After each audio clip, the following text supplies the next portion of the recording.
Base है एक sniper पे जिसने बहुत से अमेरिकन सोल्जर्स को मौत के घाट उतारा। अमेरिका और इराक की जंग खत्म हो जाती है, लेकिन फिर भी 2 अमेरिकन सोल्जर्स को इराक में भेजा जाता है एक पाइपलाइन की हिफाजत करने के लिए, क्योंकि वहाँ पे वर्कर्स सेफ नहीं थे। कोई था जो उनको शूट कर रहा था। अमेरिकन स्नाइपर मैथ्यूज और आइजैक को वहाँ भेजा जाता है। इन दोनों का काम था उन लोगों को मार देना जो उन वर्कर्स को शूट कर रहे थे। वो दोनों तेज धूप में पत्थरों के बीच में छुप के दुश्मनों को ढूंढ रहे थे। काफी ज्यादा ढूंढने के बाद भी उन्हें कोई नजर नहीं आता और उन्हें वेट करते करते 22 घंटे पूरे हो गए थे। मैथ्यूज का सब्र टूट रहा था। वो आइजैक से कहता है मुझे लगता है यहाँ कोई नहीं है, और वो यहाँ से उठ के नीचे की तरफ जाना चाहता है, लेकिन आइजैक उसे रोक लेता है। आइजैक उसे कहता है हो सकता है यहाँ कोई स्नाइपर हो, और वो स्नाइपर जुबा भी हो सकता है जो इराक का नंबर 1 स्नाइपर था और वो बहुत खतरनाक था। लेकिन मैथ्यूज की बात ये कह के टाल देता है सिर्फ 30 सेकंड में कोई 8 लोगों को कैसे मार सकता है। मैथ्यू को लगता है यहाँ जितने भी लोग मारे गए उन पे किसी ग्रुप ने हमला किया, लेकिन आइजैक को लग रहा था कि यहाँ कोई ना कोई स्नाइपर है। अब उन्हें वेट करते हुए 22 से भी ज्यादा घंटे हो गए थे और मैथ्यू का सब्र जवाब दे गया था और अब वो नीचे की तरफ जा रहा था। आइजैक उसे रोकता है लेकिन वो उसकी बात नहीं मानता। आइजैक का पूरा ध्यान मैथ्यू पे था और वो रेडियो पे बात कर रहे थे। मैथ्यू जाके नोट करता है यहाँ पे जितने भी लोग मारे गए उन सबको हेडशॉट लगी थी और मैथ्यू को टांग पे गोली लगती है। आइजैक उसके पास जाता है और वो स्नाइपर आइजैक पे भी गोलियां चलाता है। उनसे बचने के लिए आइजैक जिगजैग में भागता है ताकि वो स्नाइपर आइजैक का निशाना ना ले सके। आइजैक मैथ्यू के पास पहुंचता है और उसके पाँव में भी एक गोली लगती है और वो भी जख्मी हो जाता है। वो स्नाइपर से बचने के लिए पास में मौजूद एक दीवार के पीछे चला जाता है और मैथ्यू दर्द से चीख रहा था। मैथ्यू आइजैक से सॉरी बोलता है क्योंकि उसने उसकी बात नहीं मानी और यहाँ पे आ गया। आइजैक अपनी टांग पे पट्टी बांधता है ताकि खून जाया ना हो और वो हेडक्वार्टर से कांटेक्ट करने की कोशिश करता है ताकि वो मदद बुला सके, लेकिन रेडियो का एंटीना टूट गया था क्योंकि उस स्नाइपर ने सीधा रेडियो के एंटीने को टारगेट किया था ताकि वो बेस से राब्ता ना कर सके। मैथ्यू अपनी राइफल तक पहुंचने की कोशिश कर रहा था, लेकिन आइजैक उसे कहता है कि तुम कोई हरकत ना करो वरना वो स्नाइपर तुम्हें गोली मार देगा। आइजैक दीवार के एक सुराख में अपना स्पॉटर लगा देता है ताकि वो स्नाइपर को ढूंढ सके। वो अपनी टांग में लगी गोली को बाहर निकालता है और बैंडेज लगाता है, लेकिन उसका काफी ज्यादा खून वेस्ट हो गया था। दर्द की वजह से आइजैक बेहोश हो जाता है और जब उसे होश आता है तो कोई रेडियो पे उससे कांटेक्ट करने की कोशिश कर रहा था। उसे लगता है कि कोई हेडक्वार्टर से उससे कांटेक्ट करना चाहता है, इसलिए वो अपना नाम और पोजीशन बता देता है और वो बताता है कि हम दोनों को गोली लगी है और हमें हेल्प चाहिए। तभी उससे पूछा जाता है कि हमें अपनी एग्जैक्ट लोकेशन बताओ या फिर खड़े होकर गोली चलाओ क्योंकि तुम हमें नजर नहीं आ रहे। आइजैक जानता था कि ये रूल्स के खिलाफ है और इसलिए आइजैक को उस आदमी पे शक होने लगता है और वो उसकी बातों को गौर से सुनता है क्योंकि उसका एक्सेंट अमेरिकन की तरह नहीं था। आइजैक समझ जाता है कि ये वही स्नाइपर है जिसने उन पे गोलियां चलाई और वो उसे मारना चाहता है, इसलिए वो उसकी एग्जैक्ट लोकेशन जानना चाहता है। उसे आइजैक की रेडियो फ्रीक्वेंसी मिल गई थी, इसीलिए वो उससे बात कर रहा था। आइजैक उसे कहता है कि मैं जान गया हूँ तुम वही स्नाइपर हो जिसने मुझे शूट किया। अब आइजैक उसे इग्नोर करके बेस में कांटेक्ट करने की कोशिश करता है, लेकिन वो स्नाइपर उससे कहता है कि मुझसे बात करते रहो वरना मैं मैथ्यू को गोली मार दूंगा। इसलिए आइजैक उससे बातें करने लगता है ताकि मैथ्यू जिंदा रहे। वो आइजैक से पूछता है कि तुम्हारी फैमिली में कौन है और तुम स्नाइपर कैसे बने, लेकिन आइजैक उसे कुछ नहीं बताता और उसे बातों में उलझाए रखता है। इसके साथ वो एक मैप तैयार करता है जिसके जरिए वो उसको ढूंढ सके। वो अपने बैग में से पानी की बोतल निकालता है और उसमें पानी नहीं होता क्योंकि स्नाइपर ने उस पे भी गोली मारी थी। वो स्नाइपर कहता है कि मैंने जानबूझ के पानी की बोतल में गोली मारी थी। आइजैक उसे कहता है कि तुम बकवास कर रहे हो, कोई भी इतना परफेक्ट निशाना नहीं लगा सकता। वो स्नाइपर कहता है कि मैंने तुम्हारे रेडियो का एंटीना भी उड़ा दिया और तुम्हारी टांग में भी गोली मारी। अब तुम प्यास से मर रहे हो और तुम्हारा बहुत ज्यादा खून भी जाया हो गया है और तुम बेस से भी कांटेक्ट नहीं कर सकते और ऐसे ही तुम तड़प तड़प के मर जाओगे। तब आइजैक उससे कहता है कि तुम एक आतंकवादी हो। वो इस बात पे हंसने लगता है और कहता है कि तुम लोग हमारे मुल्क में बंदूक लेके आते हो और हम पे ही गोलियां चलाते हो और तुम हमें ही आतंकवादी कह रहे हो। काफी ढूंढने के बाद आइजैक उस स्नाइपर की लोकेशन जान जाता है। वो कचरे के ढेर में छुपा था, लेकिन अभी भी आइजैक को उसकी एग्जैक्ट लोकेशन नहीं पता थी। 24 घंटे कचरे के ढेर में छुप के रहना और वहाँ से इतना परफेक्ट निशाना लगाना,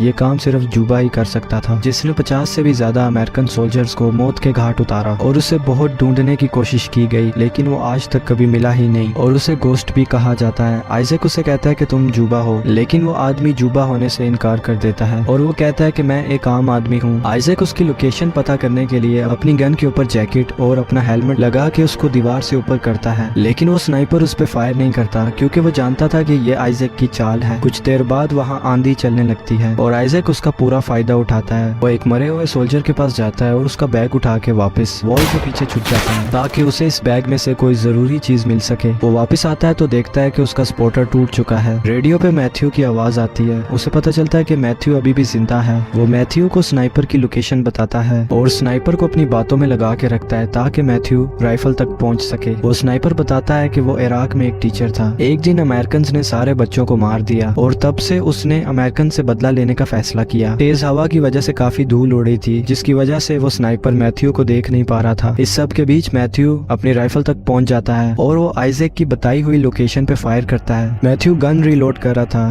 तभी उसकी बाजू पे आके गोली लगती है। जान बचाने के लिए वो आइजैक की तरफ जाने लगता है। इससे पहले ही वो स्नाइपर मैथ्यू को हेडशॉट मार देता है और यहाँ मैथ्यू आइजैक की आंखों के सामने मारा जाता है। ये देख के आइजैक रोने लगता है। उसका दोस्त उसकी आंखों के सामने मारा गया और वो उसे बचा नहीं सका। इसके बाद वो स्नाइपर पूछता है कि वॉर तो कब की खत्म हो गई, इसके बाद भी तुम यहाँ पे क्या कर रहे हो। आइजैक कहता है कि मैं नहीं जानता, मैं बस अपने घर जाना चाहता हूँ और अपनी फैमिली से मिलना चाहता हूँ। स्नाइपर कहता है कि तुम इतनी आसानी से घर नहीं जा सकते। आइजैक को रेडियो पे कुछ आवाज सुनाई देती है। वो बेस से कांटेक्ट करता है, लेकिन उसकी आवाज बेस तक पहुंच नहीं पा रही थी, बस वो उनकी आवाज सुन सकता था। तब वो सुनता है वो स्नाइपर आइजैक बन के हेडक्वार्टर से मदद मांग रहा है। तब आइजैक को समझ आती है कि असल में मरने वाले लोगों ने कभी मदद मांगी ही नहीं, क्योंकि स्नाइपर ने उन्हें पहले ही मार दिया था उनकी इन्फॉर्मेशन पूछ के, और उसी ने बेस पे कांटेक्ट किया था ताकि मदद के लिए और लोग आए और वो उनको भी मार दे। वो ऐसे ही जाल बिछा के एक एक अमेरिकन सोल्जर को मार रहा था। तब आइजैक को ये एहसास होता है कि ये स्नाइपर कितना खतरनाक है। बहुत ज्यादा खून बहने और पानी ना पीने की वजह से आइजैक बेहोश हो जाता है। जब उसे होश आता है तब उसे एक हेलीकॉप्टर की आवाज सुनाई देती है। वो स्नाइपर से बात करने की कोशिश करता है, लेकिन उसे कोई रिप्लाई नहीं मिलता। वो मैथ्यू की गन अपने पास खींच लेता है और उसे नजर आता है कि हेलीकॉप्टर उसके पास आ रहा है। आइजैक उस दीवार को गिरा देता है और कचरे की ढेर की तरफ निशाना लगाता है। स्नाइपर भी आइजैक पे एम करके बैठा था, लेकिन धूल और मिट्टी की वजह से उसे कुछ दिखाई नहीं दे रहा था। वो आइजैक पे फायर करता है और उसकी गन से निकलता हुआ फ्लैश आइजैक देख लेता है और आइजैक ठीक वहीं फायर करता है। इसके बाद स्नाइपर की तरफ से फायर आना बंद हो जाता है, जिससे आइजैक को लगता है कि वो मर गया। आइजैक उठ के खड़ा हो जाता है, लेकिन अभी भी वो अंदर से डर रहा था कि अगर वो जिंदा हुआ तो वो उसे मार देगा, लेकिन आइजैक पे कोई भी फायरिंग नहीं होती। अब आइजैक को कंफर्म हो जाता है कि वो मर चुका है। इतनी देर में हेलीकॉप्टर लैंड करता है और उसके साथ ही आइजैक को उठा के ले जाते हैं। अब वो हेलीकॉप्टर फ्लाई करने लगते हैं, तभी उनके हेलीकॉप्टर पे फायरिंग होती है और वो हेलीकॉप्टर क्रैश हो जाता है और उसने सबको मार दिया। वो स्नाइपर फिर हेडक्वार्टर से कांटेक्ट करता है और उन्हें सारी सिचुएशन बताता है। वो उनके नाम यूज करता है और उनसे मदद मांगता है। ये स्नाइपर और कोई नहीं बल्कि जुबा था। इसके साथ ही ये मूवी यहाँ पे खत्म हो जाती है। मूवी का नाम है द वॉल और ये 2017 में रिलीज हुई थी।